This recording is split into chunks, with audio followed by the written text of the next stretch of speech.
right, so first on our agenda, we have a welcome or greeting by our president, Ms. Trevor Grant.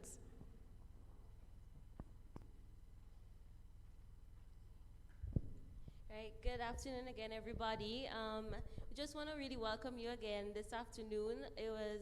It's a great thing for us to gather here. I mean, despite the weather this morning, but still, we still made the effort to come and learn something new. So I just want to welcome everybody, and at the end of this, we want to be educated. And the reason for this forum was that we had asked the youths to give topics of things that they wanted to learn about, to discuss, and so forth. And this was one of the topics that was in the entire mix.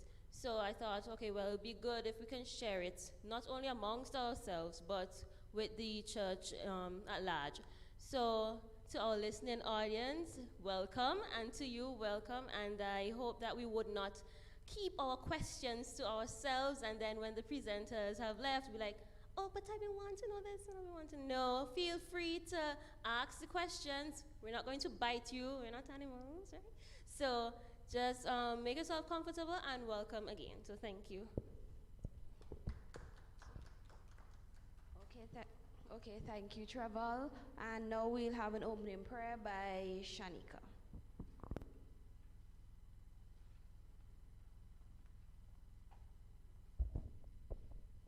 Good afternoon, everyone. Let's bow our heads as we show reverence to God. Hallelujah, Lord, we give you praise and we give you thanks, oh God. Thank you for bringing us here to another session, oh God. Lord, I give you thanks, oh God, for the people that are gathered here this afternoon, oh God. Lord, I give you thanks for the presenters that are here this afternoon, oh God. Lord, I pray that you will bless them in a special way, oh God. Help them to speak with clarity, oh God, that we, the audience, can understand, oh God. Lord, I pray that whatever we are learning today, oh God, that we will apply it in our lives, oh God, and it will be a motivation for us, oh God. Lord, I thank you again, oh God. I pray for those who are on their way, oh God, that you will bring them here safely, oh God. Lord, I thank you for our viewing audience, oh God, that you will bless them, oh God. Help this session to go well, oh God, in Jesus' name, amen. Amen. You can have your seats for now. All right. So on my agenda here it says chorus. So if somebody can quickly give me a song for us to sing, we'll sing a song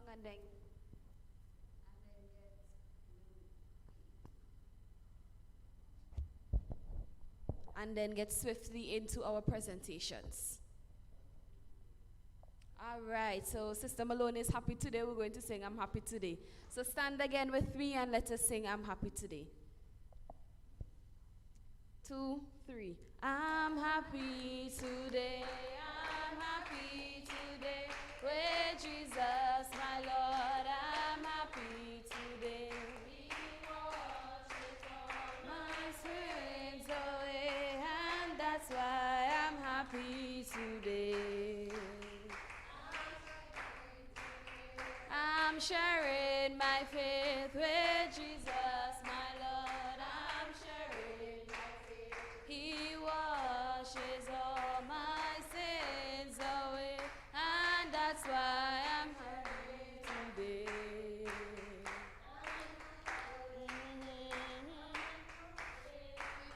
With Jesus, my Lord, I'm rejoicing today.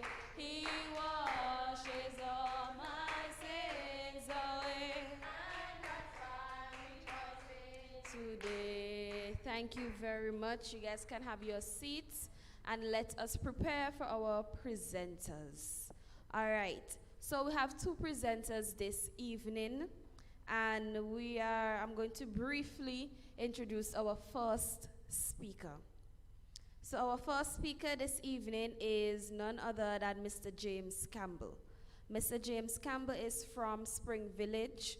Currently, he's living in Redemption Sharps. He went to the Barley Secondary School and then to the Technical College studying building construction. In 2013, he was awarded with a Taiwanese scholarship for 5 years to study at the undergraduate level. He went ahead and he studied architecture. Upon graduating, he received another scholarship from a university in Taiwan. I cannot pronounce those names, I'm not going to try. Right, where he went ahead and did his master's in architecture as well. Now he was the first Vincentian and the first black person to graduate from both universities. Mr. Campbell has since returned last year, September, to St. Vincent's and the Grenadines and is continuing and pursuing his love for architectural design in the form of his own business, Combative Architectural Designs. His passion, obviously, is drawing architecture, and he also wants to focus on upcoming architects in St. Vincent and the Grenadines. I have to put this plug, he also was a member of the St. Vincent and the Grenadines Cadet Force, that's where we met, and he is a long-term friend and colleague. So join with me and welcome Mr. James Campbell as he comes.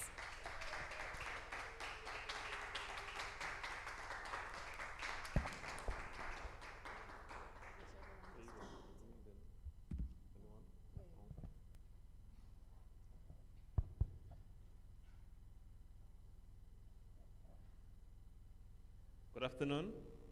My name is James Campbell, as Christina said. Today I'm going to talk about tips to start your business and managing money.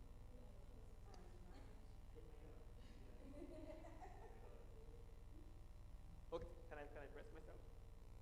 2%. Oh my. I want to press myself. Okay, first thing. How can I make my skills and talent work for me?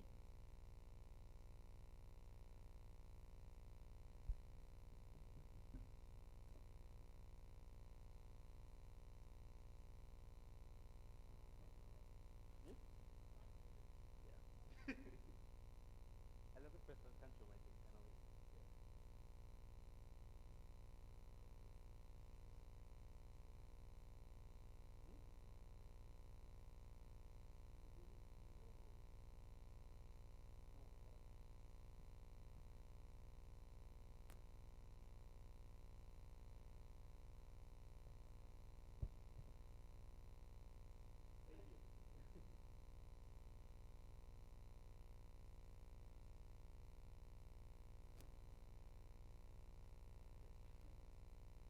Okay, yes.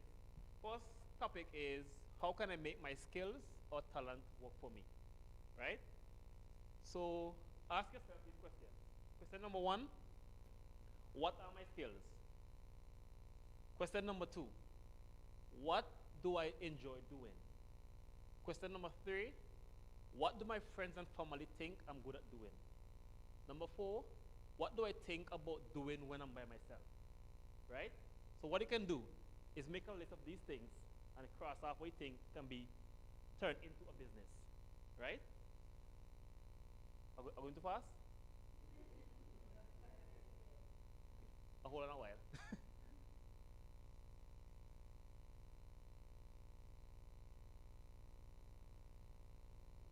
Sorry. Okay. Next thing, as you can see there, there's two hardworking guys, one helping the other. So your friends help you build your business, right? So number two, do I want to do what everyone else is doing, or as we say in St. Vincent, same khaki pants, right?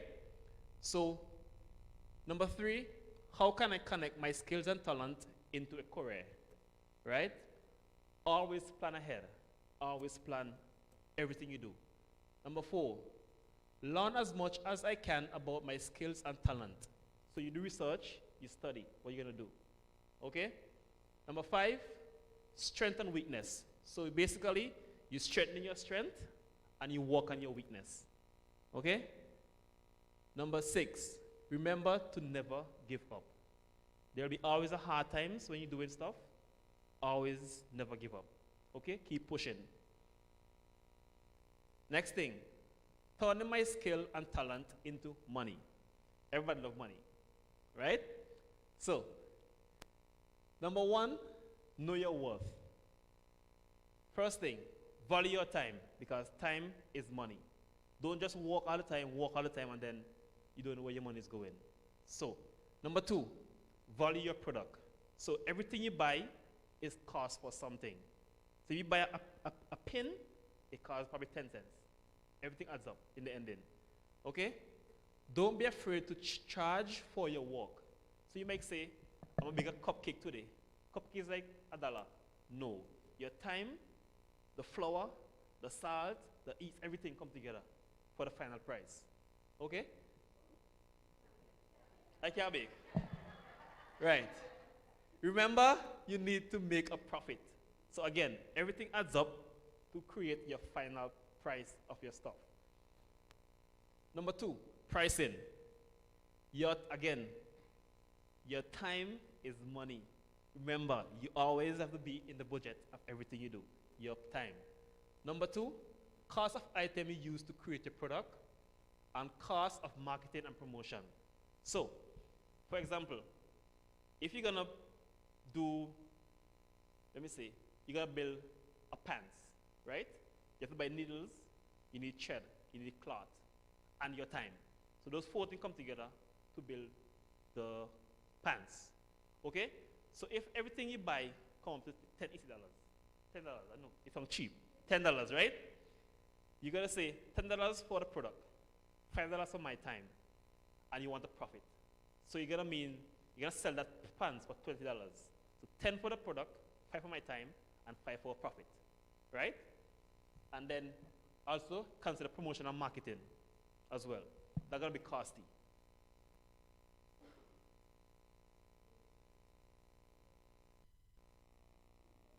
Okay. Right. Number three, competitors and pricing. There are three aspects. Pricing more than a competitor, pricing the same as a competitor, and pricing less than a competitor.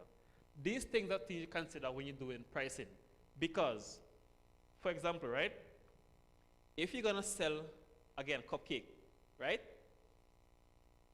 Persons think weird sometimes because if my cake is $5, hers is $5, right? Or hers is 10 minus 5. You're gonna be like, why is mine cheaper than hers? Maybe it didn't taste good. Right? If you go higher than hers, they'll be like, what's so expensive? Hers is cheaper. I save money buying hers. Hers is cheaper. They've considered what you're selling to and who you're selling to, your market. Right? Next one is flexible pricing, demand pricing. In St. Vincent, we know we have Christmas season, we have school season, and so on. So remember, if you're building a pants, again, for school, you won't make as much money you're making during the year until maybe August, September. That's when you're going to have demand for that pants, that time. So, and again, you cannot be greedy when you're pricing your products, right? So if you're going to sell a pants for $30, during the year, maybe higher at that peak period, like September for school open, right? The next thing is market research and promoting. Marketing is the action of business of promoting and selling products to services including market research and advertising. Steps to take in order to piece together the essential elements of your business market plan. First thing you have to do is know exactly what your business entails, right? Number two, determine target market. For example, if you're building pants, you target parents. If you're making cupcakes, maybe you target people who have sweet tooth, right? So you have to know who you're targeting and know what they like and dislikes, right? Number three, analyze the competition. So if everyone's selling cupcakes, what from everyone else? How it pricing, taste, etc. Okay? Number four, set goals. So each period, for example, you may set a long-term goal or short-term goal. What they want to accomplish in 2 months, in opposed to a year, right? Number five, outline strategies. So you're going to think, what is my competitor doing that I'm not doing, or vice versa, right? How am I going to make the client stick with me when they purchase my product and come back for more, right? Also, set a budget. Don't just go and spend randomly. Always have a budget in mind. For example, if you're going to make cupcakes again, you have to always say, I'm going to spend $20 only for this period of time. Like a month, $20 dollars. 2 months, 40, and so on. Always have a budget in mind.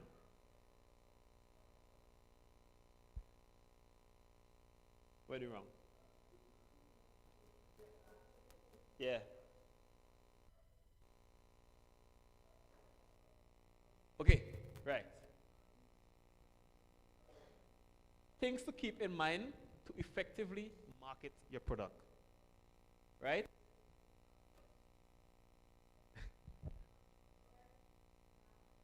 Next one, please. No. Okay. Right. I'll go back. Things to keep in mind to effectively market your products. One, the customer. There's a rule that says customers are always right. It's good and it's bad sometimes, depends on what you're doing. Right? The economy. Because if the country money is low, you have to consider how can I keep clients coming to me and still feel happy and satisfied with the little money they have. Competitions, the same thing. Pricing of your competitors versus mine, as well as location. Location. If you're going to sell cupcakes in St. Vincent versus Union, it's a complete different thing. I learned it the hard way. Because in St. Vincent, you can buy a Hiron staff for $3. Union, $5.50. Same Hiron staff in the same country, different locations. Okay? Consider that as well. Also testing. What I think you should do when testing. I like food, I so-called cupcakes all the time. I like food. So, what you should do, make sure you have persons who can give you an honest opinion when testing your food. Because some friends might say it tastes good because they're your friends. Kind of why I feel comfortable. That's the baddest thing. That's the worst thing. Make you have honest friends and say, you have too much salt. Or too much of something. Yeah, I know. Right. So, make sure you have somebody around you that is honest to tell you when you're wrong or when you're right. Okay? Next thing is ways to effectively market your products. Everybody on social media, I think. Everybody. Instagram, Facebook, YouTube, Twitter, TikTok. That's a new one, TikTok. Right? Relationship market. It doesn't mean boyfriend or girlfriend. It means you and the customers. Have a bond with your customers. Okay? Number 3, paid advertisement. Radio, TV, not so much. And then number 4, very important, word of mouth. Make sure that your client are always satisfied. They can spread the word with their friends and their friends and so on and so forth. Right?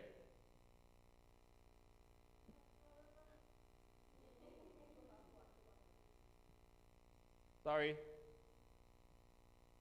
That one?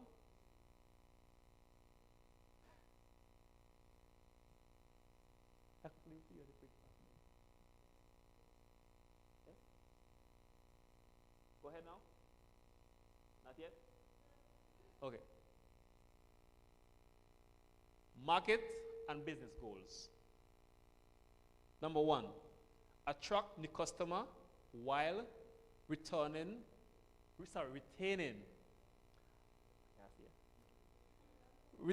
your old customers. Number 2, increase sales. So, you cannot have selling one thing for years at the exact same price. As things get better, you increase your price. Maybe you add a new product to your stuff and so on. Right? Number 3, introduce new products. Just said that. New products. Number 4, make branding bigger.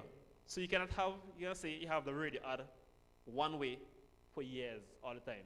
You change because sometimes you're gonna get new clients, maybe a younger audience, older audience. You have to try to keep their attraction towards your business. Number 5, expanding. So if you have a store in Kingston, maybe one in Georgetown, one in Chateaubelair and so on. Spread your wings. Number 6, set new goals. So if you have a goal of selling 10 customers today, next month you have 20 customers, other month, and so on. Set new goals every time you meet the original goal you set before. Budgeting. Budgeting is a process of creating a plan to spend your money. As a small business owner, you'll want to create and maintain a reliable budget to keep your finances in check. Because when starting a new business, it sometimes requires you to have a decent amount of money. Depends on what you're doing, right? Remember, saving is very important. Tips to consider when budgeting for your business. Number 1, don't underpay yourself. Again, time is money, right? Number 2, overestimate expenses. So if you think flower cars, $5, budget put 6, just in case. Or if you're going to build a house, if you're thinking to use 10 blocks, buy 12, just in case, wastage, okay? Next thing, make sure you understand your risk, because in life, everything is a risk. Everything is a risk. Number 4, pay attention to your sales cycle on and off season. Like same thing with the pants. School season is a very high season. Then there's low season when there's nobody buying pants, right? Number 5, time is money. Keep on saying it every time, time is money. And the last one, revisit your budget very often, okay? So with all that come together, this is how I myself personally created my business plan, right? The numbers are not my numbers, but the idea is my idea. So I am rich, right? Executive summary. As executive summary or managing summary is a short document or section of the document produced for business purposes. Mission. That's the first thing, eh? First thing is executive summary. That's the first thing. You explain that. Second thing is the mission. Mission. How is your business or services going to make a difference, and how is it different from other similar businesses, right? Number 3, what kind of initiative, materials, or tools you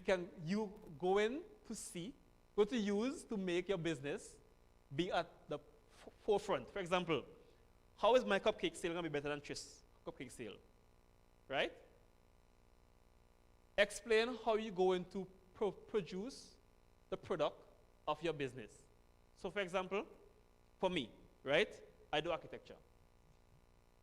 What does Sun Stevenson? Most of us Stevenson do not use 3D designing. That's my strong point, 3D designing.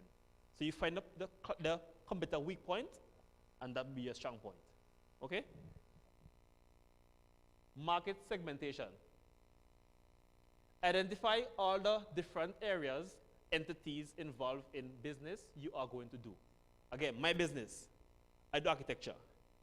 Architecture involves the designer, the client budget, the bank, the contractor. All come together to create a house, right?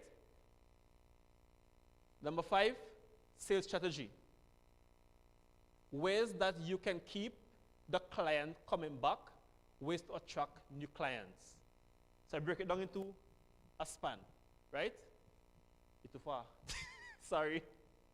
Okay, basically what I have here, right? You have January to December, a monthly sale, right?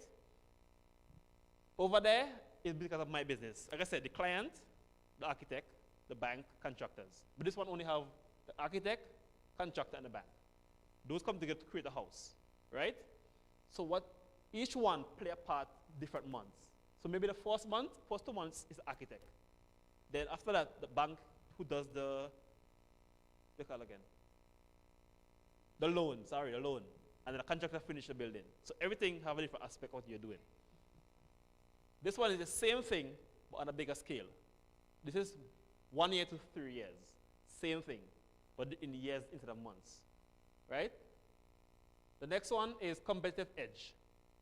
How are you going to be better than your competitor who does the same thing as you, right? Number 8, financial indicators, right? So basically this one now, you have, sorry, I can't see, hold on. Okay, this one is basically the gross margin versus collecting data of your product, right? So if you realize clients prefer chocolate cake over cheesecake, right? You will probably produce more of that kind of cake instead opposed to the other kind of cake, right? So the client will tell you what they prefer, and you will see according to your strategy what's selling more and what is not selling, right? I'm finished. Thank you.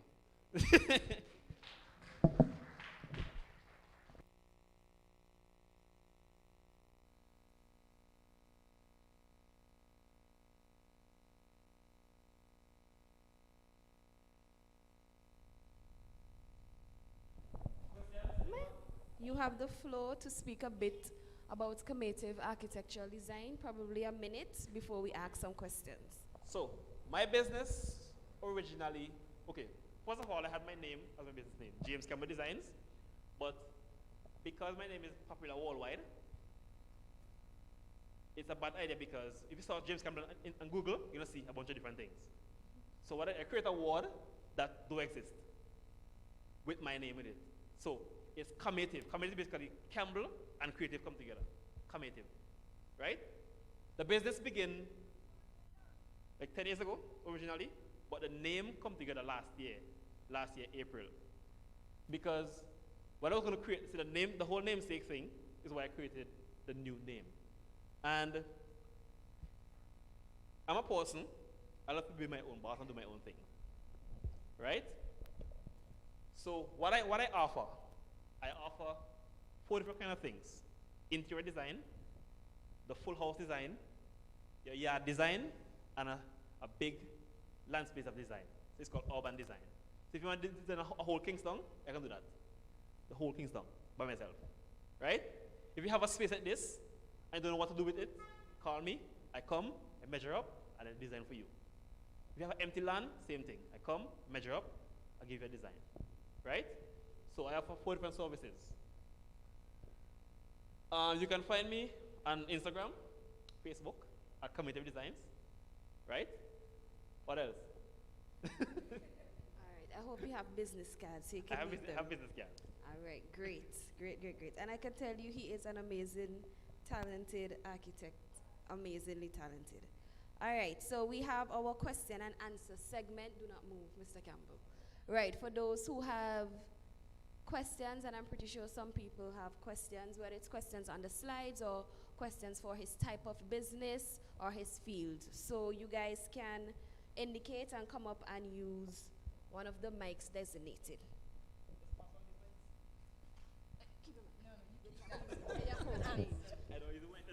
How did you know that I was going to ask you why commative? But thanks for answering. Okay, I have some questions for James Campbell. My first question, Mr. Campbell, why did you choose architectural design?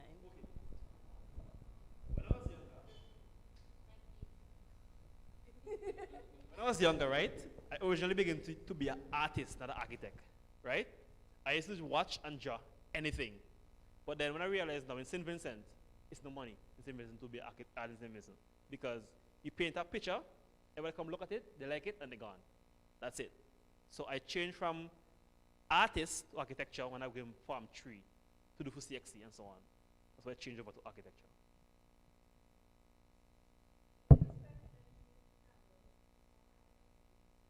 Is what makes your business special or different from others? Okay, very good question. Like I said before, in St. Vincent, most architects in St. Vincent do 2D designing, just a floor plan, right? My business, I give you a full rundown of the house when it's finished, before it's finished. So I'm a computer, I give you a full movie of the whole house, in and out, finished product, before it's actually being completed. Okay, I think that might explain my third question and final question, but I'm still going to ask. You spoke about 3D designs. Yes. Explain to us Why is this a good choice for your clients? It's a good choice because most clients do not understand 2D designing. Because if you give someone a floor plan, they'll be like, what is this line? Oh, okay, 2D design is basically lines, just lines. 3D is that. That's 3D. Right? Most policymakers don't understand what 2D designs are because to them, you saw that I might say, that's a bedroom. They'll be like, all I see is lines. That's why I choose 3D designing for everyone to understand better. Okay, thank you for answering my questions. And I'm rallying around Mr. James Campbell. I'm proud of this young man, so I have to talk. Our two presenters today, I'm even prouder. Don't worry. This young man has grown up under my training, and when he left for Taiwan, it was as if my own son was going to Taiwan. That's how proud I was of him. I'm really proud that he would have developed. Only mothers would know those things. So I'm proud of him. Now, we had the opportunity to see firsthand what Mr. Campbell is speaking about when he spoke about 3D designs. He's awesome. I'm telling you, when he designed, you get to see every item that you want in place in your house. And you get to see, if I could say, like a bird's eye view of how your home would be. He actually designed the downstairs of our house and redesigned the upstairs of ours as we are doing some work on ours, and it is awesome. So let us support our own young people when they leave and they come back to give back to their country. It's an awesome thing. So we choose our young people, and we are in a changing world, a modern world. So why are we staying back with the old, same old? So thank you for answering my questions. Appreciate it much.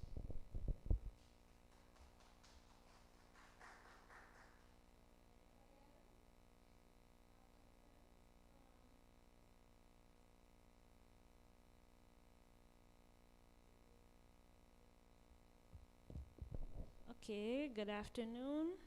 All right. My first question is, you were talking about pricing for more, same, less, when it's compared to your competitors.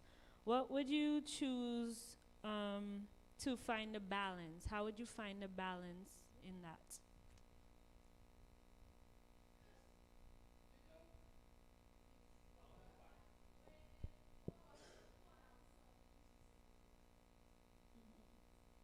Yeah, so you said pricing, when you're doing price.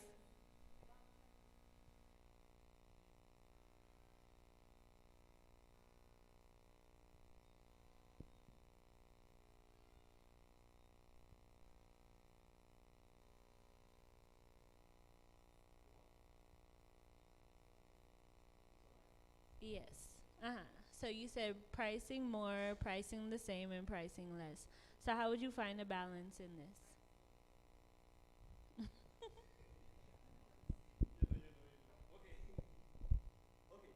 The thing is this, right? Is, like I said, generally, people think two ways into each of these aspects, right? Number one, pricing more than competitor, right? If you're selling something for $5, it's what I have for 10. I'll be like, maybe yours tastes bad, why yours is more than yours, right? And vice versa. Maybe yours tastes better than yours, why yours is cheaper. Or I might save more with you than with the other person, right? Finding a balance in this is, it all depends on more than one aspects. One, location, right? Because if you have to travel to sell your product, you have to consider transportation, your product, your time, right? If you're selling by your gate, you're not going anywhere. So you have to consider gas. If you're going to Kingston, you have to consider gas. So it's like, it all depends on location as well. Location. Because you have to consider every single thing you do comes in for the final price, right? Right. That's the thing. Because, hold on, let me check about something. 1 second, please. Okay, this one. First one. Know your what, right? First one I said, value your time, value your product. Remember, you need to make a profit. Perfect example. If I'm selling cupcake again, cupcake. I love cupcake. I love how I make it, right? Cupcake, right? For $10 is for all the products you buy. You buy the products, I ain't call them, right? Allow me listen, right? So you say $10 for the products, $5 for my time, $5 for marketing, that's $20 already, right? If you're not gonna spend, the first batch is always the most expensive batch of what you're doing, always, because that's when you begin to do startup kind of thing, right? So you have to make back that $10 for the products you spend, the $5 for your time, the $5 for marketing, right? And again, if you're gonna travel, as I said before, you have to consider the gas money. So if you're not traveling, it's a bit cheaper because the gas money comes out. Okay, so if you have two sellers in Union Island, they're Mhm. both coming from mainland to Mhm. go to Union Island, how would you disseminate your prices from the other person's Second, please. prices? Second. How would you differentiate your prices from the other person's prices? Because you Okay. both are coming from mainland to Mhm. Union To Union. and selling things. Yeah. Okay. Like I said, we don't make the same thing, Mhm. but my thing probably take more of my time Okay. than the other person. Example, if I have help, they don't have help. I Mhm. consider my helper. Okay. You understand? So basically, you always think of everything you're doing to create that product. Okay. So I cannot make somebody double my price because what they are doing. It all Mhm. depends on what I am doing. I am doing. Okay. So by myself, $5. I have a helper, $7, and so on and so forth. Okay.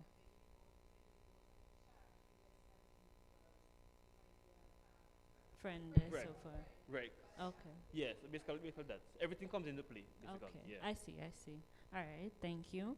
My next question is, how can I keep customers coming to me? You said it's based on the customers. You have economy, you have competition, you have the location, testing. But you made a statement when it comes to the economy, sorry. You said that the economy could be low. Like right now, we're going through a bit of a recession. Mm. So how can we keep our customers coming to us? Okay. Because when there's something that people say, okay, a good example. Some persons don't realize, right? When you're selling, let's say selling a chair, right? I might have the chair for $11. You have it for $10.99, right? Me personally, look at, I'm gonna say 10 cheaper than 11, even if it's $5 difference, right? Because if you go in a store yourself, right, and you saw a phone for sale, you might have one phone for $10.99, one for $11, right? Which one would you buy? Wait, say it again. Which one would you buy? I didn't hear that. Okay, there's a cell phone in horse store Uh-huh. and horse store. Same cell phone, Yes. $10.99, $11. Which one would you buy? The 10.99. of Why? course, because it's cheaper. 1 cent. It's cheaper. That 1 cent But goes here a the thing long is- way. Right. Then most persons gonna say, hold this and the gun, no change. Yeah. You make the same money. Right? Yes, So everybody gonna that's it. right. So everybody gonna say, horse cheaper, but it's the same price you're paying. But it's so cheaper in your head because it's 1 cent. But you're leaving the change. Anyways. It's the same money. So what I'm out. So everybody say, horse cheaper, go buy horse store. Everybody go in horse store, but it's the same price you're paying. Okay. All right. Thank you. So be crafty in your Right. pricing or. Right. I call it the 90s rules. 95 and 99. Okay. That explains. That's That explains the Syrians, eh? right. There you go. There you go. There you go. There you go. Okay. There you go. Another quick question. Create it when you said in creating a budget. Who can you go to get your budget created? Like if you don't know how to create a budget, who can you get to I was create your lucky to get budget? help by my brother. I was lucky enough to get my Your brother's brother. help. He's Your a- brother is a. he studied accounts and so on in school, so I helped him Okay. with me for everything. That's was my help. Mm-hmm. So if you have, I'm not sure you can go for the help. I'm not sure, to be honest, because, huh? Oh, I'm not sure. I'm not sure. My brother helped me with everything I do financially.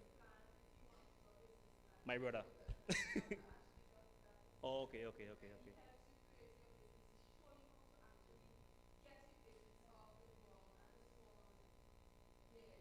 Okay, okay. Well, my brother did my business plan for me, so I'm not sure exactly who can do that. Fortunate enough to get brother help. Yeah. Okay.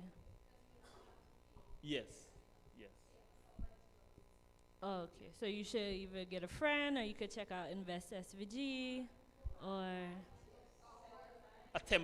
go online, check out templates. Okay. Okay. All right. I'm taking notes. Okay. And my last question is attracting new customers while retaining old customers. I guess from your business, how would you do that? Okay. How keep the customers? Sorry. Attracting New new customers customers while attaining the old. Okay. Normally, my business like something mostly is a one-on thing. Mostly one-on thing. The hardest person is going to build two houses. Hardly ever. Most persons come, they build, they tell a friend. That's how you get new customers. Huh? Remodel, yes, but right. So you see, my thing is kind of a one-on product. All right. Well, okay. Well, in your cupcake business, then. Okay, what what you can do? What you can do is if your customer keeps coming to you buy cupcakes every single week, maybe give them one free. Maybe give them one free. Samples. Right. And then they will tell a friend, oh, he give me one free. Go buy him. Get cupcakes. Tastes good. Right. Right.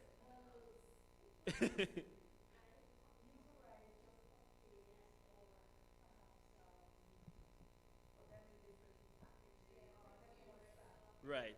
Give them extra oomph sometimes.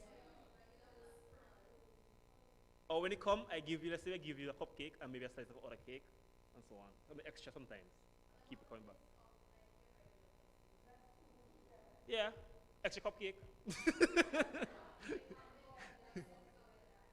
Right. Yes. Yes. Yes. Yes. Yes. Right. Right. False preferences. Preferences too. Yes. Yes.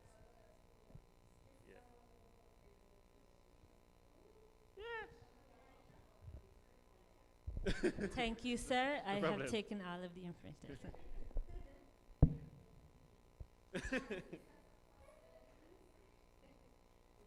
So questions are, you said never give up. So I want to know how you keep motivated. Okay. One of the main thing is I enjoy being my own boss, to be honest. Because I was fired twice in my life, right? By somebody less qualified than me. Right? So when I came from Taiwan, I had a job for like it lasted me like 3 months, 4 months. As they always say, two will live in one pen. Basically, so yeah. All right. And the last question, what is the best medium for advertising that you say? Social media, social media, social media. Instagram, Facebook, sponsor your products. You Y'all pay, hear that? you pay like $7 EC for like a week for sponsor. Thousands of members. I can say for that for sure. Social media. Well, those were my two questions. Okay. Thank you.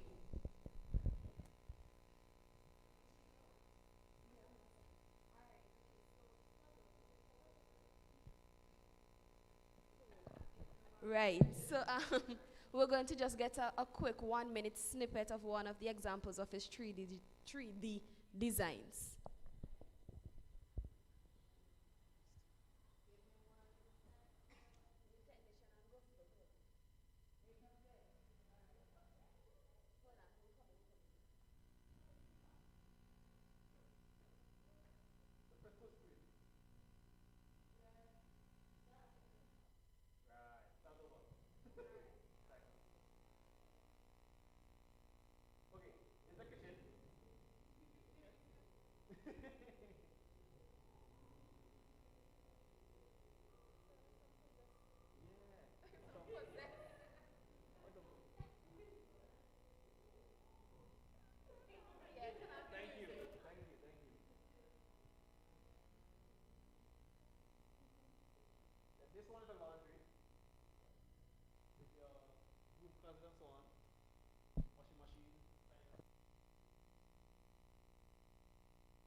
Right.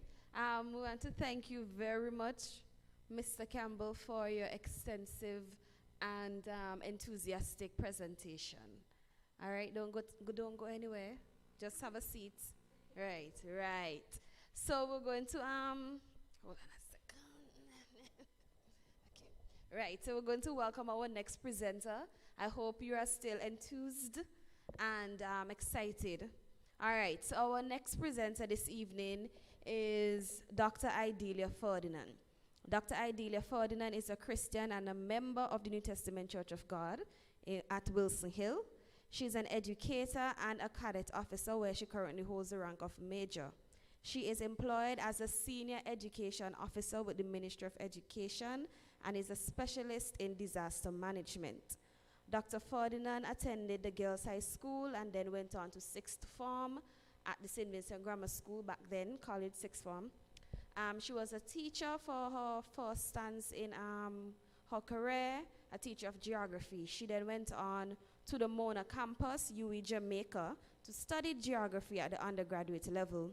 Then went on to do her master's in disaster management at Coventry University in the UK, and then Northumbria University also in the UK to do her PhD in disaster management. She currently owns a successful festive occasion supply business located upstairs Lima called ICJ's Festive Faves. Join with me and welcome Dr. Idalia Ferdinand.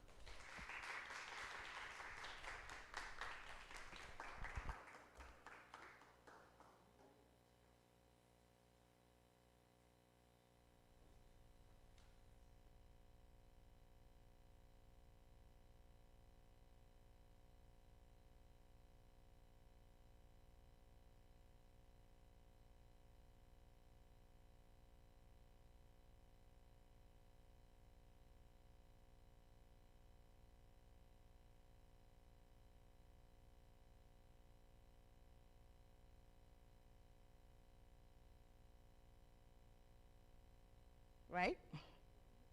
Great. So, pleasant good evening. And you would notice that none of my qualification is in business. Okay, so a lot of what I say to you is from experience and a bit of research. And James would have touched on some of the things I had, so everything would tie in quite nicely. My experiences come from my life experience, the experience I talk about in the presentation, whole range of things, cadets, church, personal life, studies, and I had a mother who just loved doing her own business, right? Cooking food, selling her chocolate sticks, owning a shop, making cake. I also love to make cakes, so from a very early age, I was selling cakes, so I would have started my own business many years ago and would have changed now to the business that we have.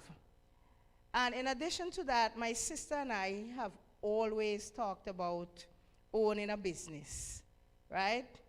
We started out thinking of bungalows. We're going to own bungalows and they're going to have a natural flavor to it.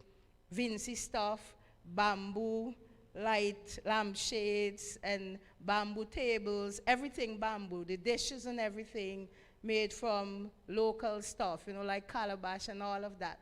So that was our first dream.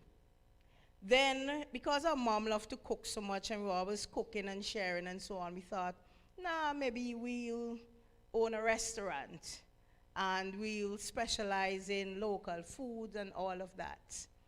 And then later on in life, we thought about owning a craft store. And from craft store, we eventually opened a festive occasion or party store, but we also sell craft items. So that's the foundation of my experience.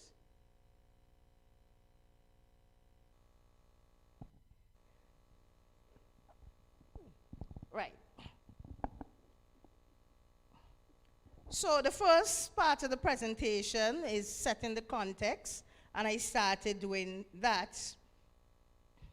And as was said before, it's very important to have a plan.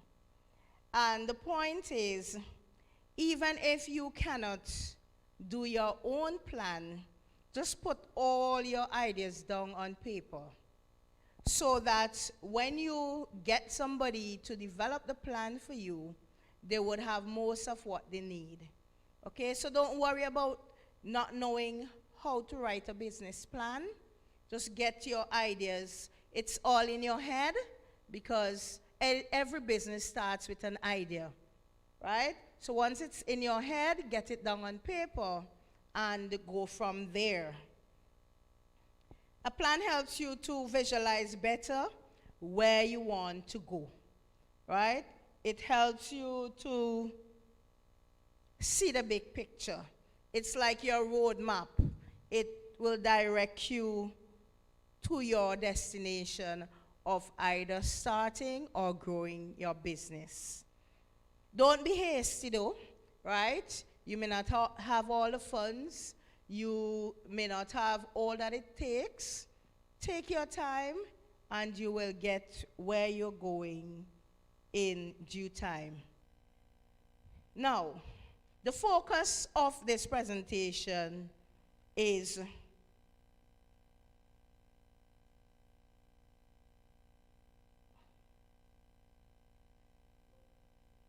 securing investment, right? So I'm looking at two things: securing investment and income and expenditure.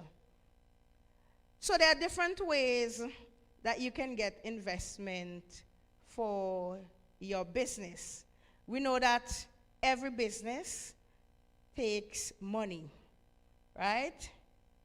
It doesn't matter how simple, it doesn't matter how great, how small, every business takes money, requires money. So we have family, inheritance, investors, loan, grants, right? Perhaps you can think of others.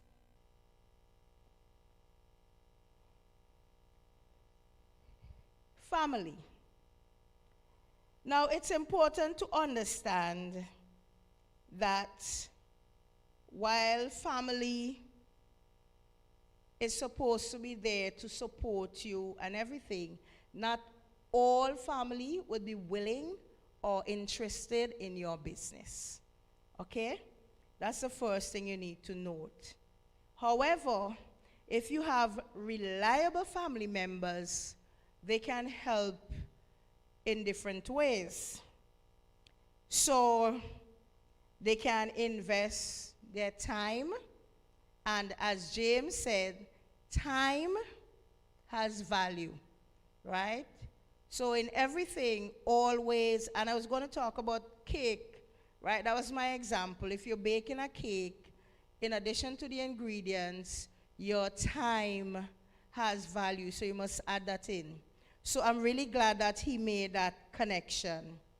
So there is time, there is cash, there are physical assets. So for example, somebody may have a computer, somebody may have a space, and so on. And that is how our business got started. Now, the name of our business is ICJs. The I, my sister's name, the C, one of my names, and the two J's are for my brother and my nephew. And in the business, we all would have made contributions, time, cash, and assets. And we all have different roles and responsibilities. So my everyday job is not running the business. That's my sister's responsibility. My responsibility is procurement. And as he said, social media is one of the best ways of advertising. My nephew, he deals with that. He's younger, always on Facebook and so on. So he takes care of that. And my brother has his own responsibility in the business, right? So he deals with all the customs and transportation and so on, right? So we all have our responsibility in the business. Also, another way family can help in your business, they can provide collateral for a loan, they can invest cash, or they can be your business partners. But remember, not because it's family, there is still risk. Because at the end of the day, people expect something in return for their contributions. So you always need to be mindful of that.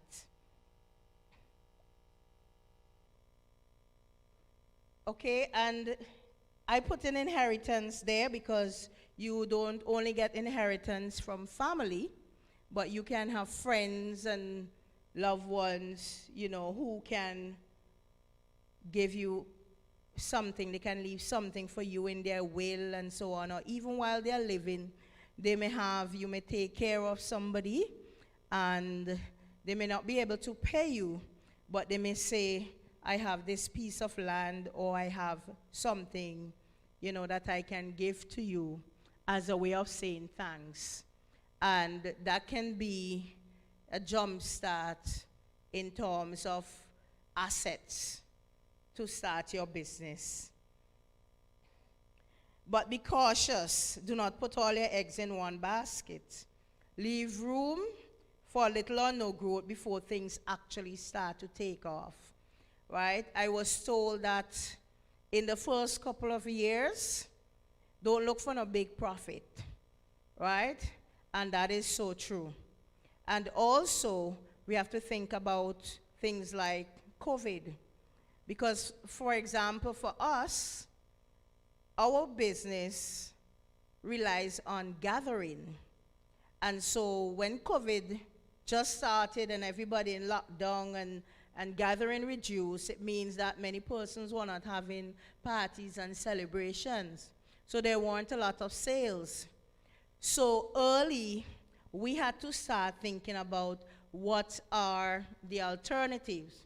And one of the things that we did is that we start to boost now our craft items, because we realized many persons were home and they needed something to do, and going back to craft and so on to really keep you busy and to keep your mind going was something that they relied on.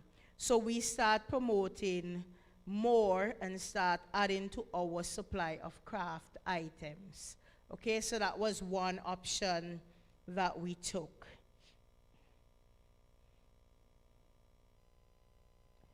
Another way of securing investment is to try to get an investor, somebody who has money, to invest in your business, right? To be willing to invest in your business idea.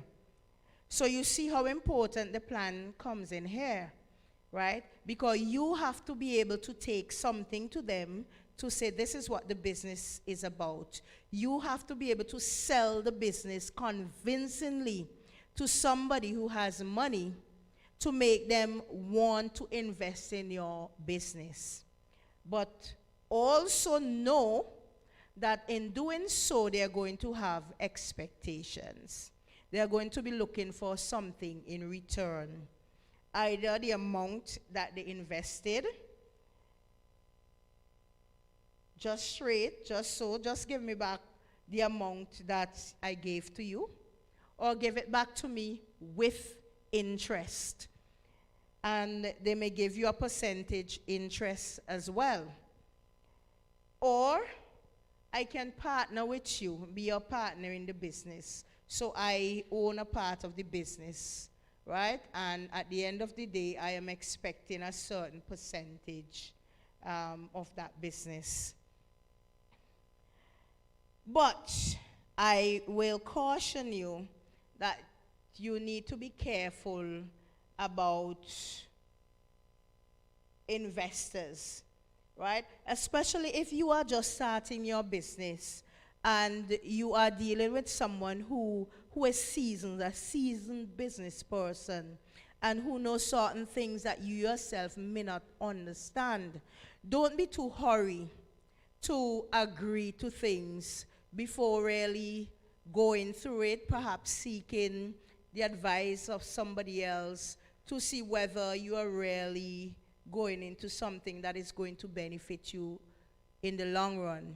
Because guess what? Nobody goes into a business to fail, right? You go into a business to make a profit, to make a living, okay? So be sure that whatever you agree to is something that is going to benefit you in the long term. So don't be too hasty to sign an agreement. And I would say to you, if you are going into such a partnership with an investor, be sure to, at the end of the day, sign on to some agreement, because you don't want persons to change along the way and say, well, I think I changed my mind, especially if the business really start to take off and things are going well. They may think that, oh, because I help you, I deserve, a bigger cut, right? So at the end of the day, whatever you agree to, ensure that it is in writing, right? And it's signed off on.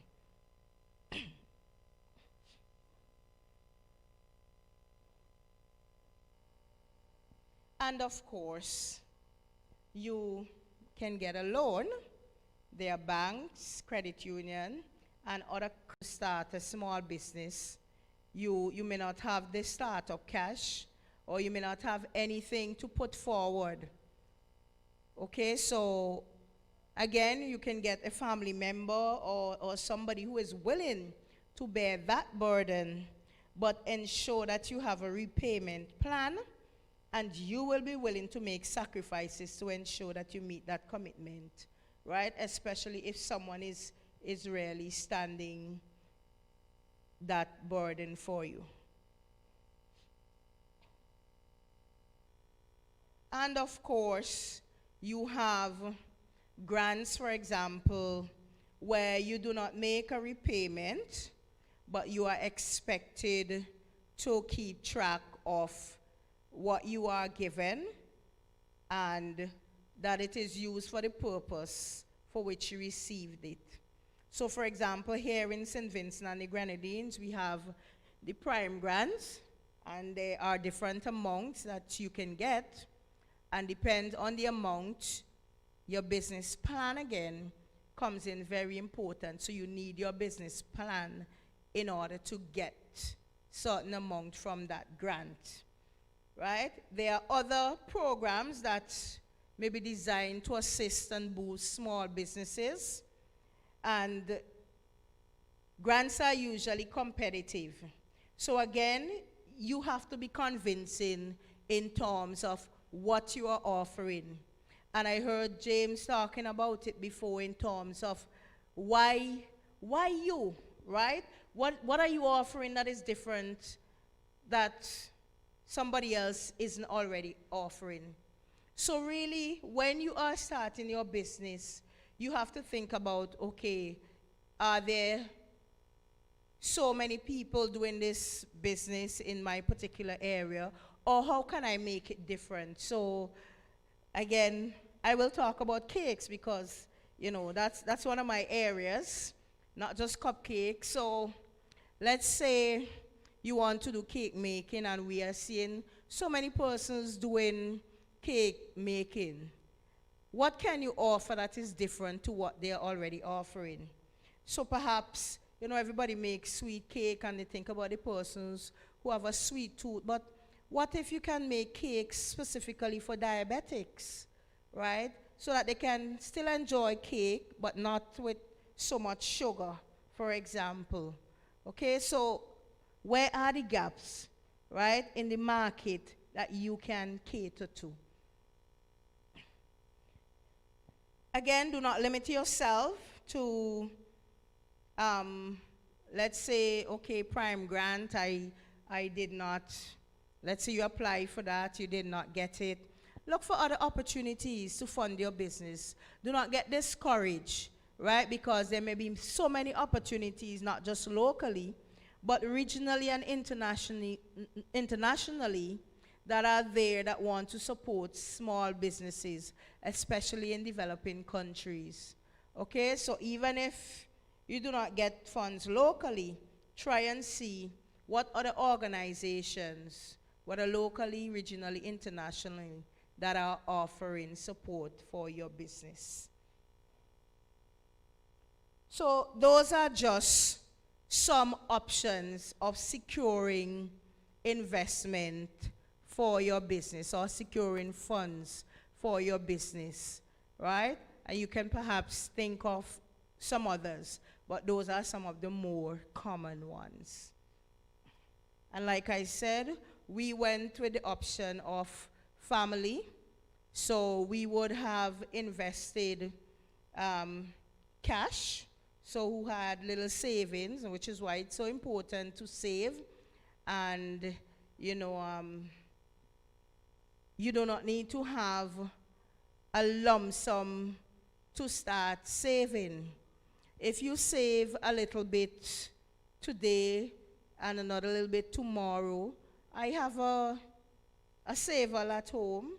It's not just for little children, and I don't just put $1.25 in my saver. I put $5 and $20 and $50 in my saver, right? Because I want at the end of the year, when I want to do my Christmas shopping, I could open my saver and have enough to buy a few gifts and so on. So I am not putting anything less than $1 in my saver, but I try to put 5 and 20 and 50s now and again, right? So you can save towards opening a business. It may not be the amount that you need at the time, but at least you have something that you can start with.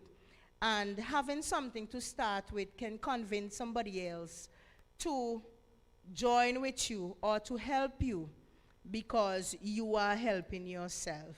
Okay, so if you have a business idea, don't just sit back and say, oh, well, I don't have the cash and I don't know where to get it. I don't know how to get it. That's too much money that I need.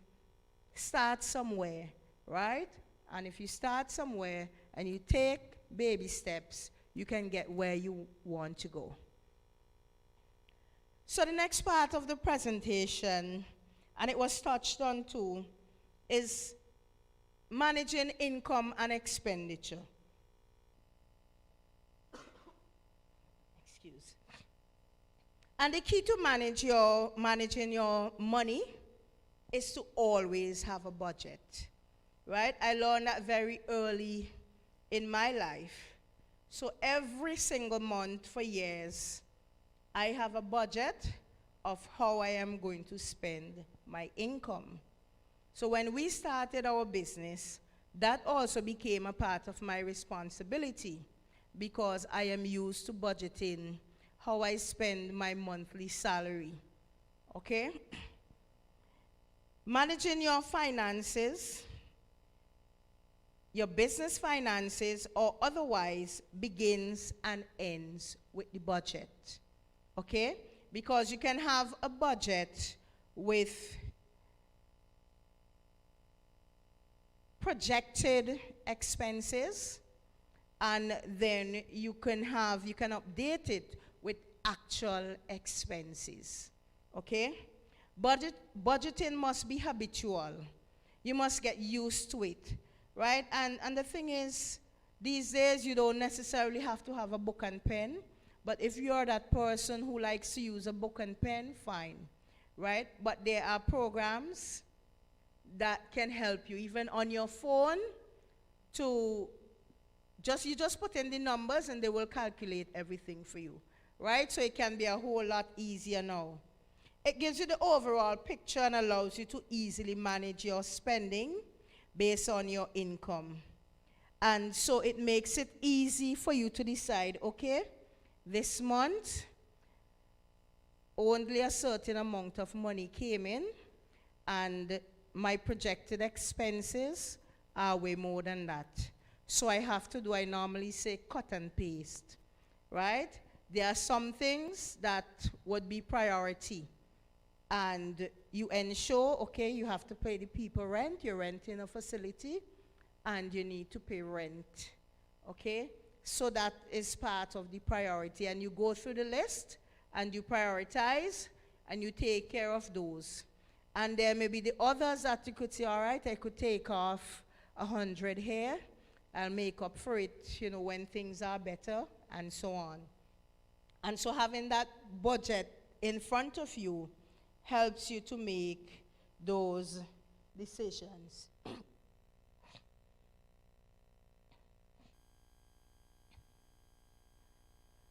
Right, I tried to put an example there, but I don't think you can see it very well. So it's a rough example of a budget from January to February of 2020. And this one shows 3 sources of income, and it shows you the expenses for each month. So let's take, for example, in January, the income was a total of $4,450, and the expenses, which include salary, rent, telephone, internet, electricity, office supplies, and NIS. Don't forget that contribution, whether you're paying for yourself or your employees. And that came up to a total of $2,565. And so you have a net income of $1,885. So you had some profit there. But please, not because you have profit doesn't mean that you go on a spending spree, right? As old people say, you save some for wet days.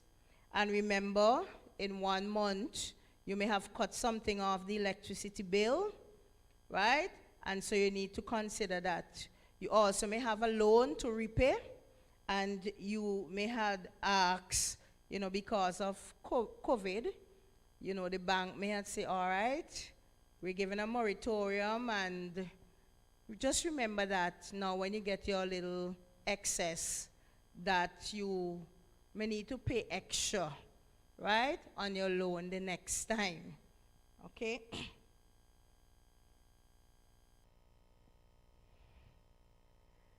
Again, important in terms of managing your income and expenditure are your records. They are very important that you keep records of recurring and fixed expenses, right? And like I said before, you can keep in your budget a column for what is stable, right? So you pay that fixed amount every month, and then there's a column now for things that would change, okay?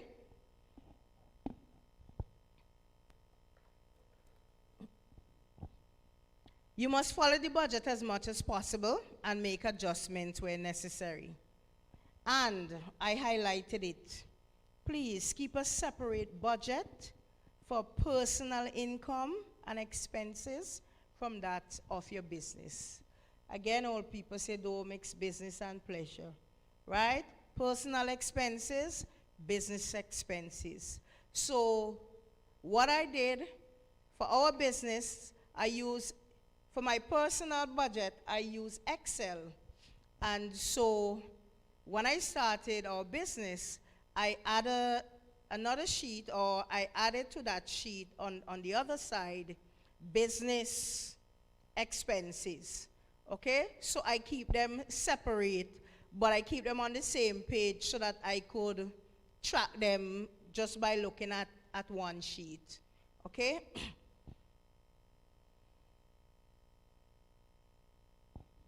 Right, and I mentioned that point before. If you have a surplus, it doesn't mean you can go on a spending spree. You can use that to pay on something that you would have cut short before, or there might be a piece of equipment that you need for your business and you want to save towards it, right? Don't go and buy it on hire purchase and add to your burden. You can save now towards buying that piece of equipment. So you save a little something every month to make that purchase.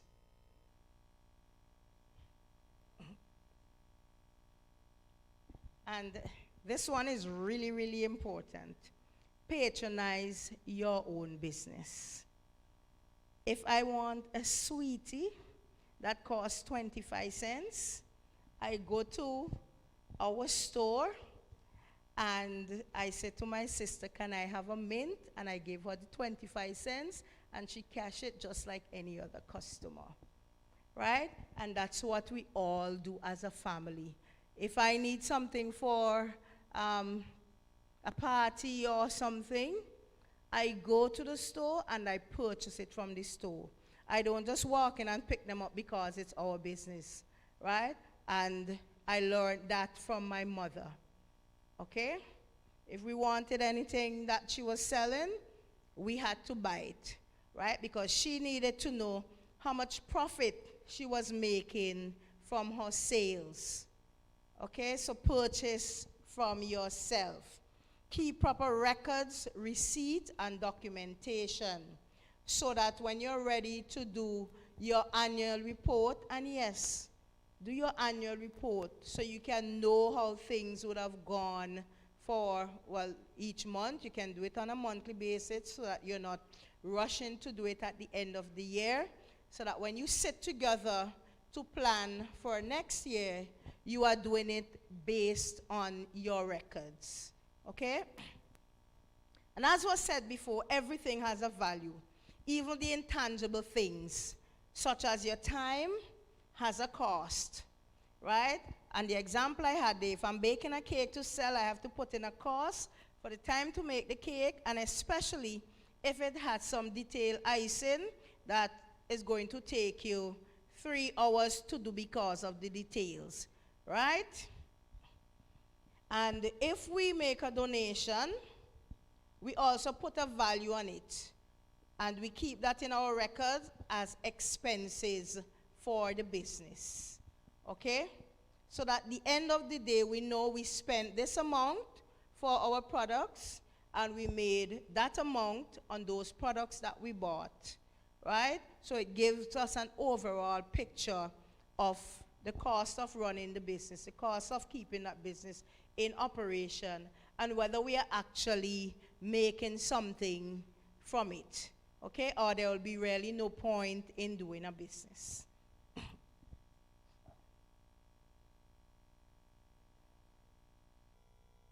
And just my final slide, I was asked to add in a little bit about managing your income and expenses while you're studying, right? So I spent a lot of time studying, and you know, when you're home, you know, you feel you're very privileged.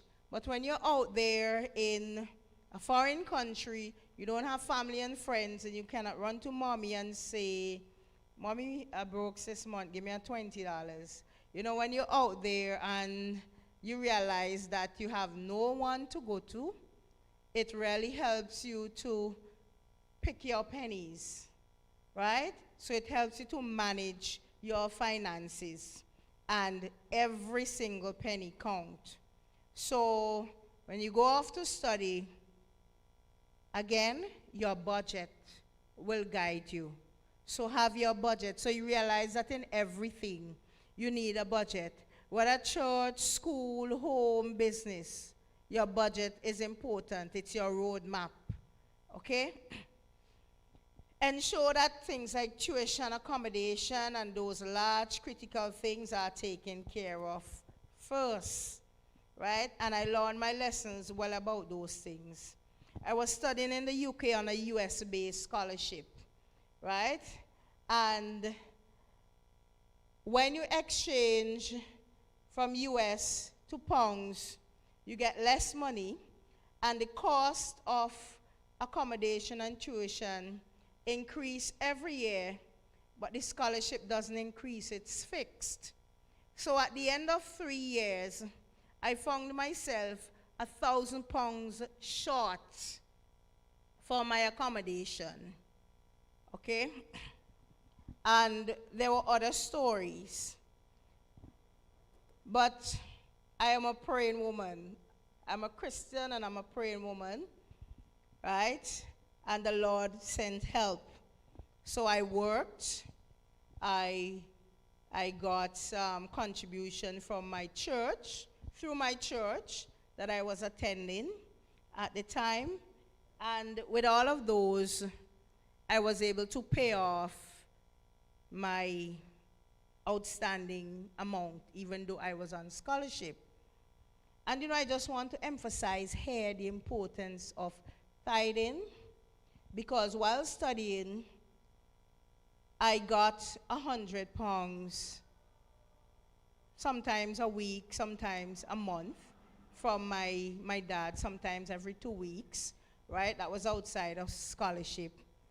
And every time I got it, £10 went to my tithes. And even when I got 60 or 75, £10 went to my tithes, okay? And I was never disappointed. I was never begging bread. There was always something coming in from somewhere unexpected. And that is my testimony, and I give God thanks for that. So that is an encouragement for us as Christians, that if we are faithful to God, that He will be faithful to us. Okay? Now, if you are a student, you're studying, there's always a hype, there's always a gathering, there's always something fun happening somewhere. Don't feel badly if you have to say no to a hangout, right? And you don't even need to give a reason. Okay, you are there to study, and if you choose not to do something other than what you're there for, then, no one can fault you for it, right? And I never felt bad turning down an opportunity to hang out, really and truly, right? So you shouldn't either. Prioritize your expenses. Know your income sources. And if you're on a scholarship, know that there can be delayed, and even with loans. I almost got thrown out of my accommodation because my scholarship was late. And matter of fact, they put on a percentage in addition to what I was supposed to pay, right? Because I was late, but luckily they had provided a medium online where I could write to them and say whether I was having any problems. And I had written to them, but they had not checked. So when I got the letter that they were adding 20% to my fees because they were late, I directed them to, I said, but you provide this medium for me to communicate with you. And, if you check, you would see that I would have communicated. Apparently, they had not read that, and so on. And I put everything in writing, and that's important too. And I sent them a letter, and at the end of the day, they simply removed the percentage that they had added. Because one of the things I said to them, but if I couldn't pay, let's say $100, why would I be able to pay $120? Doesn't make sense, okay? So you have to be smart and use your God-given brain. And importantly, stash away emergency cash and send a note to yourself, because I have hidden things and forgot where I hidden them, right? So put it in an envelope, write something on it, and lock it away in your suitcase. Send yourself an email or some note and say, emergency cash is located right here, okay? And whenever you are in need of emergency cash, then go and search for that particular email to find your emergency cash. And my very last slide is just a summary of some of the things that I just said. One, if you have a business idea, write it all down, right? Write it down. If you can develop your own plan, do so. If not, put the ideas down, and somebody who can develop the plan will develop it further for you. But then it would be easy for them to capture your ideas once you've written them down. And your plan will help you to secure investment or secure funding for that business. Explore all possible options before you agree on a final option to either start or grow your business, right? Not because you may be in a spot or you may be in a need, do not agree to something that may come back to haunt you in the long run. Everything has risks, so plan for the risk and think about how you can reduce those risks even before you start. In terms of managing your income and expenses, the best thing to do is have a budget. Actually use it to guide you. And importantly, separate your personal and your business affairs. That's my presentation. Thank you very much for listening. Thank you very much, Dr. Ferdinand. Now it's time for our question and answer segment. So by a show of hands, can I see who has some questions? One. All right, I have a question as well, so I'll start my question. My question is,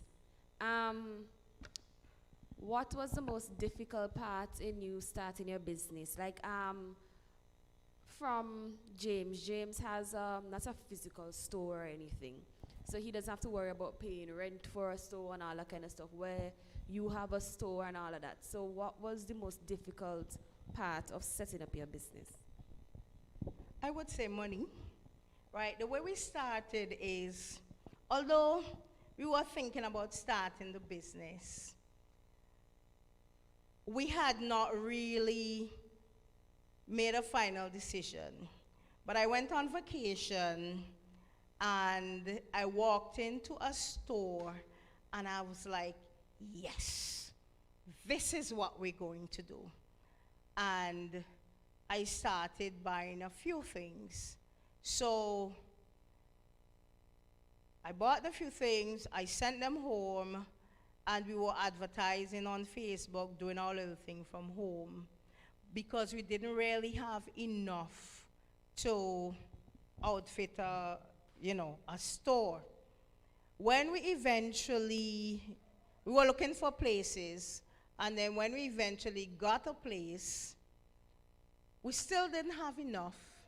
So when we started, we had a space with 3 shelves because we didn't have enough to outfit it. We didn't have enough money. Each of us put a little bit, but the company now that we wanted to purchase from, because remember I only bought a few things with my vacation funds, you had to buy a minimum amount, right? So you had to have cash up front, and we didn't have that cash up front immediately, right? So I would say money was the major challenge that we had. But I will tell you, thank God, today, we find it difficult to find space to put stuff. So from 3 shelves to no space.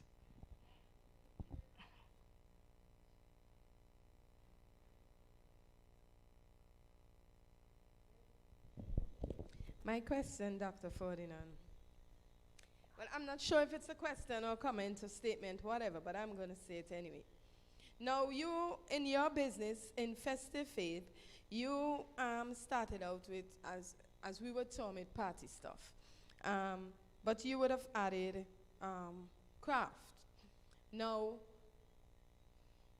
what was the thought behind it when you all decided to add the craft? And were the craft things that were purchased, or were the things that you all could have done on your own, right? And the reason for my question is basically, I listened to you when you said COVID would have caused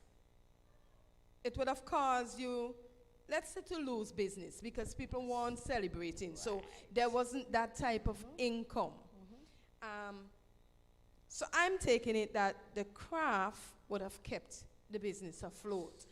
And again, I'm kind of asking, is it safe to say that when you're in a business, and depending on the business that you're in, it's okay to have, let's say, something else that in case of, you can fall back on? So that's basically what I'm asking.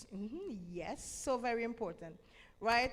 When we started out, again, although we had craft, I will tell you about the different types of craft. Although we had craft initially as something that we wanted to do years ago, when we started out, we only had a little bit of craft items, so like popsicle sticks and pom-poms and so on, that you could use to create things, right? And that is because we love craft. My sister and I, we love to try to be creative. She's more creative than I am. My creation is with baking. Okay. So we had a few things, but early in the COVID, we realized that we were going to have a challenge. So we ordered early a few more craft items, because then people start coming in and asking for these things. And so she likes to chat with our customers, right? And you talk about customer earlier. She is a people person. She's very customer friendly. So she would chat with the customers. Okay, so why you're looking for this item and so on, and explain to me, what this item is if she's not familiar with it.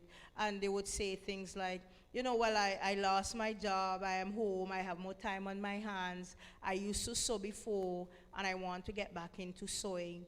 And then, because I'm responsible for getting the supplies now, she would come and say, well, I had several persons inquiring about this product. Do you think it's something, that we can go into, and we'll discuss it and make our decision based on that. So we sell different types of craft items. Now, things that people can buy to make craft, but my sister also does crocheting. So she would crochet like clutch bags and little bags that you can put across your body, necklace and different things, right? She can do almost anything. She can crochet. Piano. Just tell her what you want, and she will make it for you. Okay. Also, we do photo frames and piñatas, and again, we don't order those. She create those. So the customer goes in and say, well, I am having a party. This is the theme I'm working with. Do you think you can create a piñata or photo frame to suit? Or we want to have a photo shoot and we need a number 5 and we want this on it, whether flowers, photographs, what have you. And she will work with the customer to create what they want. We never had an unsatisfied customer, and sometimes even I am amazed at the things that she come up with.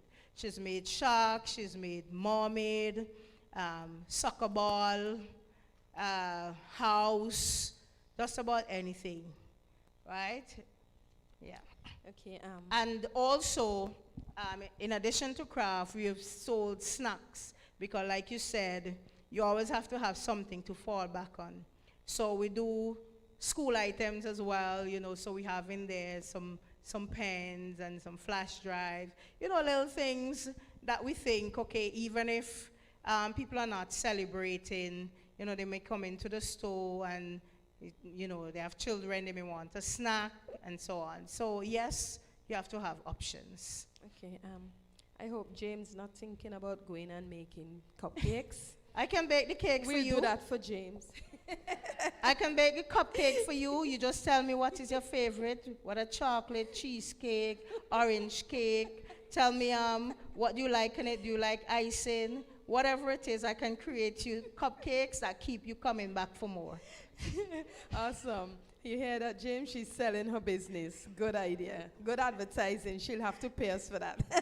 Okay, my next comment, statement, question, anyhow you want to put it is, I've been thinking, based on what you're saying, that your ideas would have come together over a period of time. Is it safe to say that starting a business should be a passion?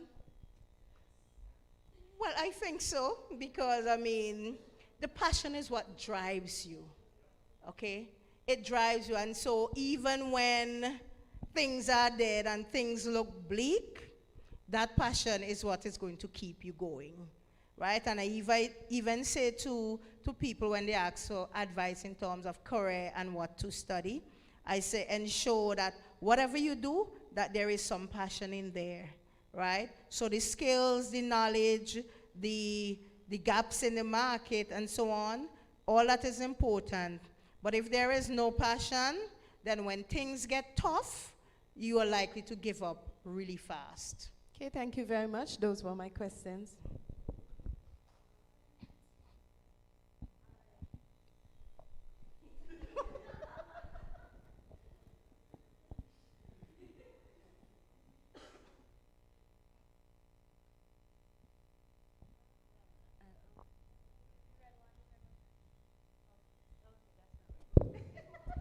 Oh, okay. Thank you, Brian. Yes, well, I couldn't go home without, saying something, because as I sit there and I listen, I said, boy, oh boy, who this song like? Me and my sister. Because my sister loved crafts. She was the one who really, really liked crafting. She loves to do anything, just like how your sister can make this, my sister can make anything. So from her, it kind of bounced off on me, and now we're both doing a lot of craft things, and we've thought of business ideas from here, there, and everywhere. We sell cupcakes and the whole nine. So it's just a reflection, and I'm just seeing us in your story. So yeah, it's just, yeah. So I have just 3 questions here. Well, no, 2, sorry, just 2. In terms of your emergency cash, because I'm hearing this a lot right now, there's, Dave Ramsey. Dave Ramsey is someone who does a lot with finance. You can find him online. He's a Christian, and he talks a lot about finances, how to save, and, he have his baby steps.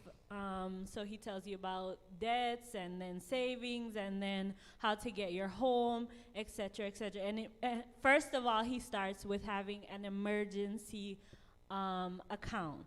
So my question is it best to have it in the bank, or should you have it stashed away? Because when Thomas happened the other day at Christmas time, a lady said that her money was underneath the carpet and it washed away when the rain came. So you had made a statement of putting it in a suitcase. So should you put it in a bank account, or should you stash it away? Well, you see, it depends. The suitcase is if you are studying, and you have nowhere else, and you don't want to put it in, easy where you can easily get it and use it and so on. You normally would stack your suitcase somewhere out of sight and so on. So that's the reason why I say put it in your suitcase. Now at home, I have a little house.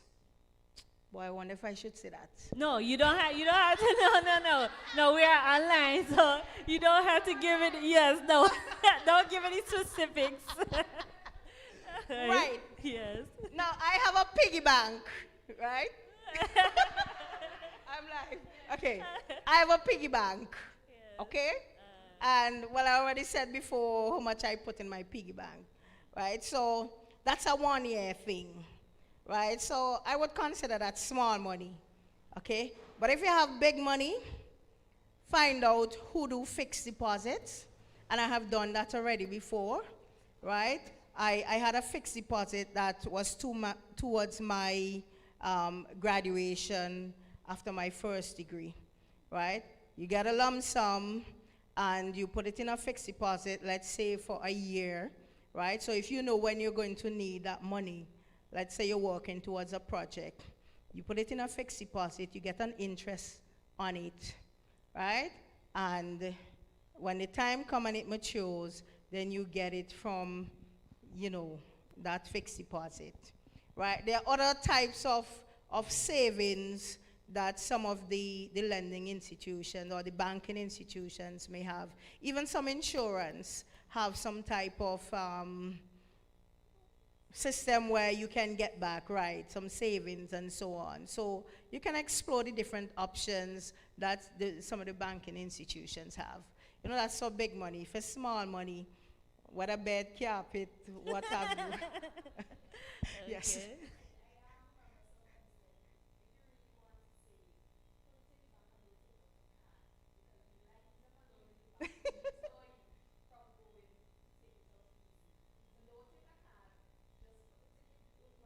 Right, yes. So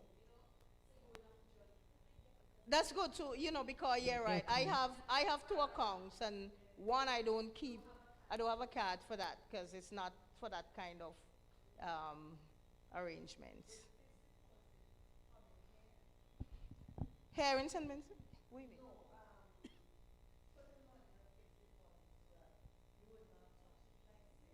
Yes. Right, yeah. So, you know, whatever, I did it for 1 year because I knew when I was going to graduate. So I put it in a fixed deposit towards my graduation.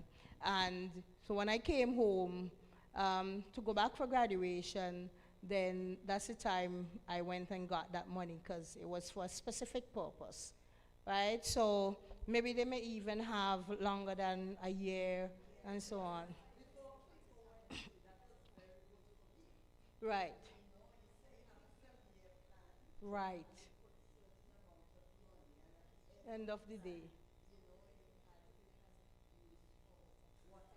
Right, yes.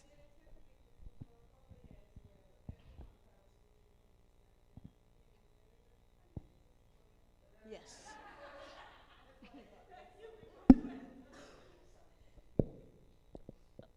No.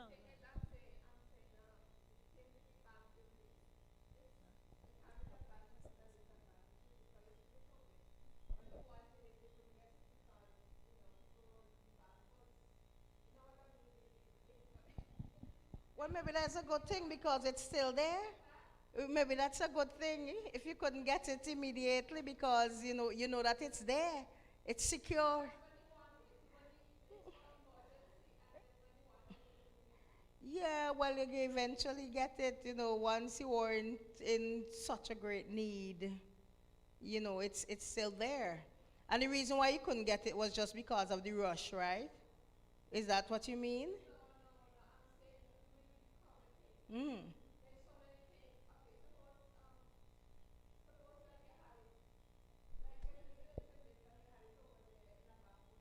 Mm.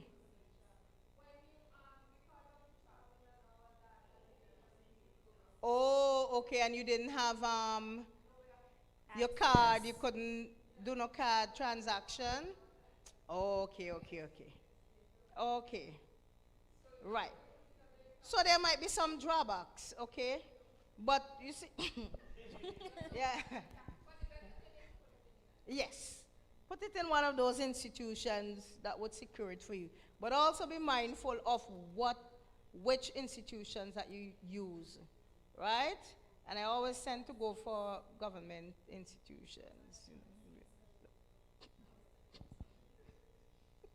Okay, government institutions. Because on that you were saying, because Sister P talked on Clico, because I think my mom was also, well, if she remembered, there was also during the Great Depression when people had their monies in the banks, and then when everything went, everybody lost their money. You couldn't get your money out of the bank. So, a risk. Everything is a risk. Yes. Put it, put it under your carpet. Hit the roof. Okay. Don't give away these ideas.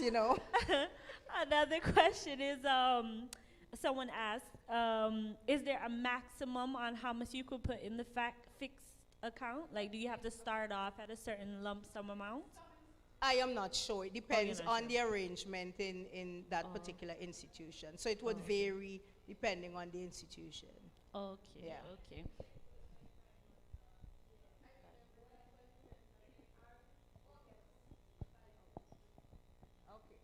Okay.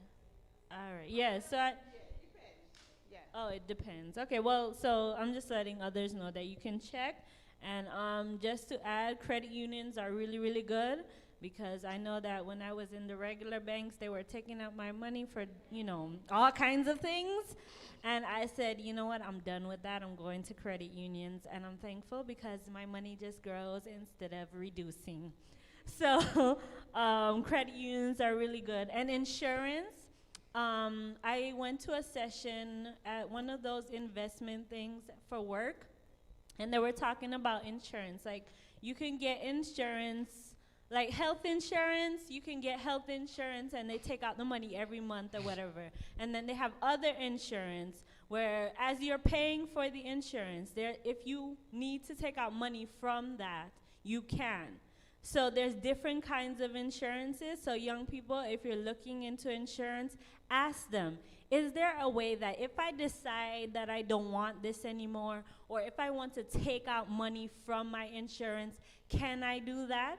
Because I've had both situations where I was in an insurance and then after a while I didn't want it anymore and they said that money is gone. And then there was another one that they had like an investment thing going on, and after a while, when it didn't work out anymore, you got your money back. So ask questions. And do I have a last question? Oh yes, and my last question, well, it would be to both of you. I don't know if anybody has any other question, okay. So being in the cadets, I see that a lot of our, prominent young people here are from the cadets. How would you say that the cadets has helped you in, becoming the person that you are? She wants me to stay here all night. Now, I've been in cadets for roughly about 30 or so years, and I would say it has helped me to be who I am, right? Time management, money management, discipline, organization, administration, all has its foundation in cadets. And my career, disaster management, I didn't even know that there was such a course and whatever. But we were doing this in cadets, and when I went to do my first degree, we did a course in disaster management. And I was like, there's a course called disaster management, and we're doing this every year, hurricane season. And that is where it started, right? So cadet is the foundation of who I am today, right? The foundation. Overall, there is God, right? But cadets has done a lot for me. If I say more, we'll be here all night. All right, thank you. And how would you like to reply to that?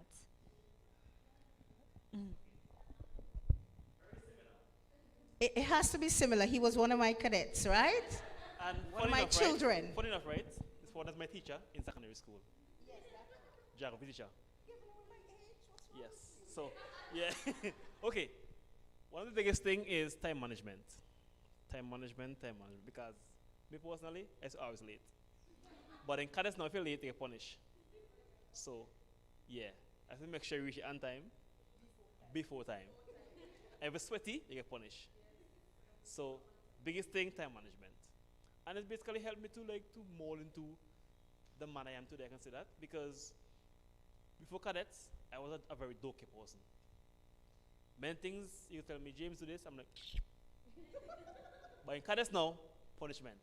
So everything's basically back to cadets, kind of way.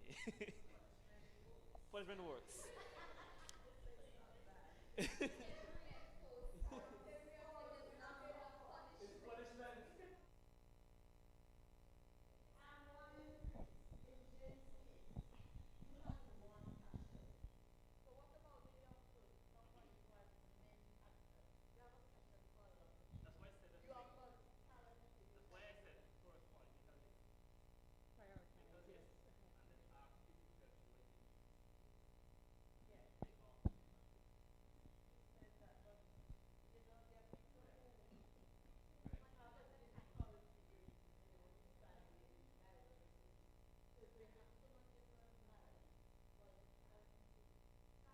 Well, the thing is, in addition to prioritizing, look for gaps, and look for where the funding is available. So if something is very common in, you intend to come back to St. Vincent to work, and the particular area is very common here, either look for something that is related, that people are not for, so a specialization, and you focus on that, and also look for where you can get opportunity to study and so on, right? So you may not be able to get an opportunity in all of your areas of interest, but you may get in another area. And I think I remember something that you said, but now it slipped my mind. But the thing is, what he said about he loved drawing, right? But people don't have this great appreciation for art here as they do in some other countries. And so he looked for something else that he loved but was related to art, right? So you really have to try to prioritize and don't try to do too many things or be too many things, right? Because sometimes you might end up not being good at anything at all because you're trying to spread yourself too thin, right? Try to focus on one or two things. Psychology. I didn't want to go on.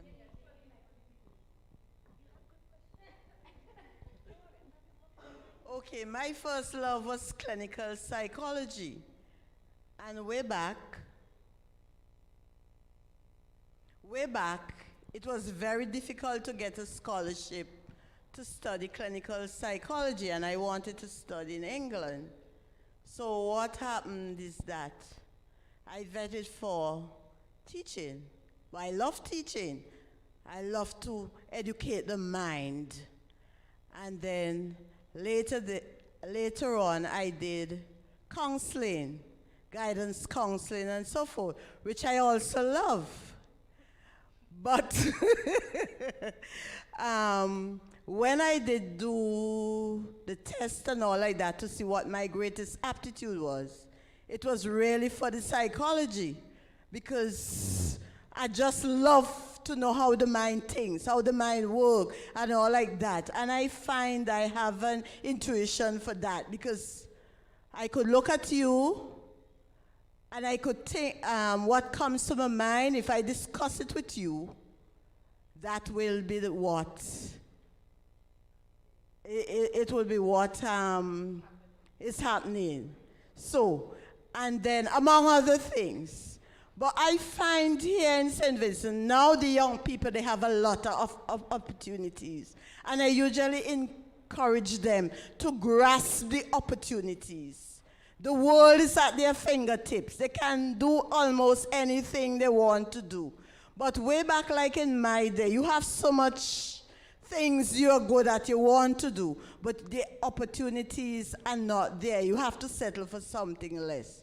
So I would encourage young people who are here, go for it.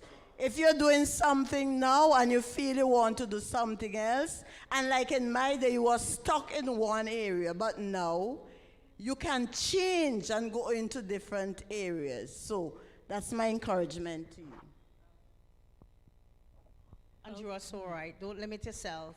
And you can take something, you can take what you can get until you get what you want, right? So you can work your way up to what you want. Because I started out teaching, right? And I do have a passion for teaching. But even in between that, I did baking, I did ironing, and so many other things, telephone operator, and whatever, right? That I could make an honest dollar until I get where I wanted to get. Yeah.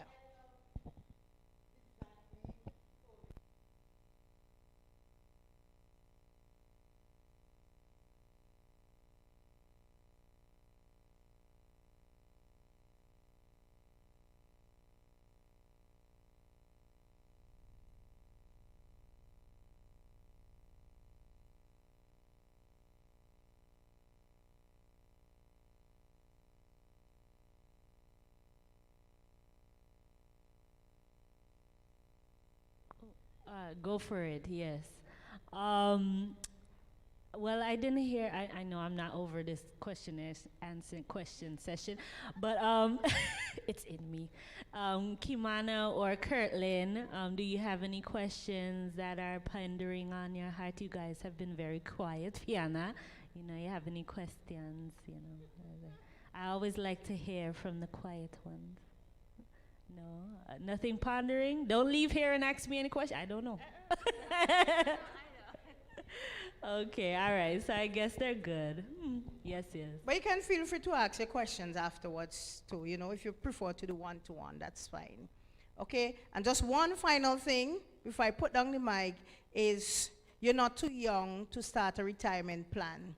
Okay? There are lots of insurance around, that they do retirement plans, and you can invest in one of those. So those are some of the things that you could even use later on down the road if you want to open a business. Maybe something that you really wanted to do, but you didn't get the opportunity to do it. When you retire, you could start fresh, do something else. That's my last point. Have a good night. Thank you very much. Great, great, great.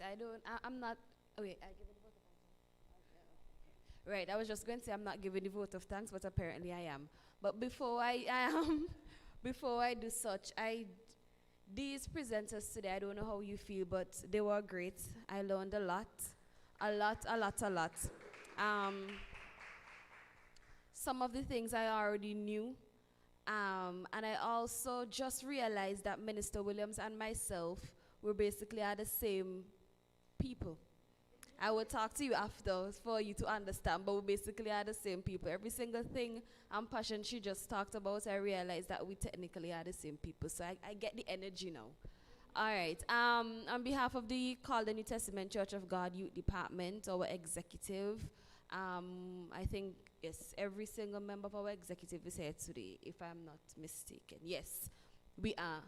Right, we are. We have one up there behind the technical team. We have our president behind the camera, our VP right there who asking 1,010 questions, our PRO, our secretary, and that's it. And our local youth director right there who asks another 10 million questions. So as you can see, for those of you who don't know, our youth department executive is made up of all great, amazing women of God. So we want to give ourselves a round of applause for that. And this initiative is very close to our hearts, and we're very, very happy and very grateful and thankful for our presenters today. You guys did an amazing job. I know I'm not the only person that is thinking that. And I want to thank you so much again for taking time out of your busy schedule, for sweating, coming here, for presenting these well put together presentations, this information. Technically, none of you are experts in business. None of you studied this, but because of your experiences, I thought it best fit that you guys can come and give us this knowledge. And experience is the best teacher, I was told. And I'm pretty sure we all learned things that we could have gotten from paying $500 to go to some session, right? And they did this for us for free. So I want to thank you again for being so gracious with your time and your information. All right, so before we go, we have Anisha, our VP, with some presentation of tokens that we've put together for our presenters. So if you can come one by one, we'll start with Mr. Campbell.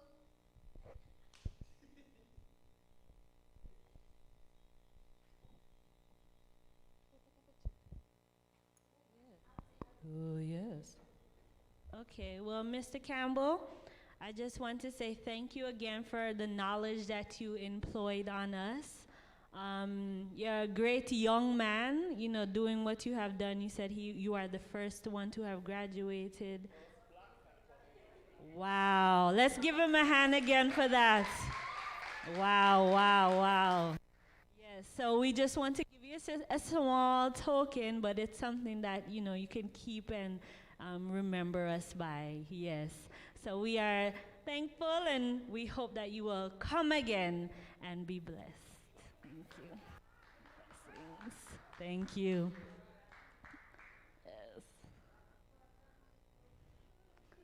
Dr. Ferdinand. Is that all? Well, purple is royalty, and she is royalty.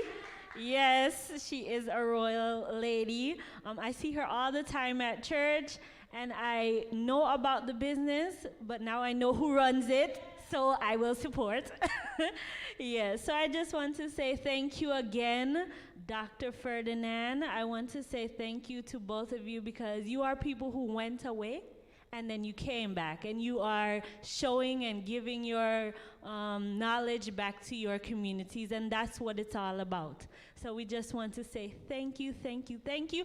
And just this last point, when you said, when you are faithful to God, He will be faithful to you. So young people, it's true, because when I was away, God blessed me and He kept me when I was at college. Traval can attest, Julana can, hey, hallelujah, yes, God is good.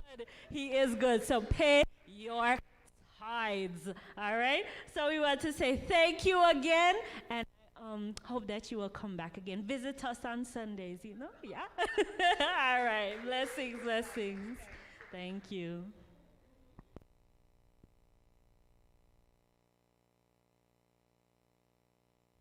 All right, thank you everybody for coming out today. If you can just stand while we close.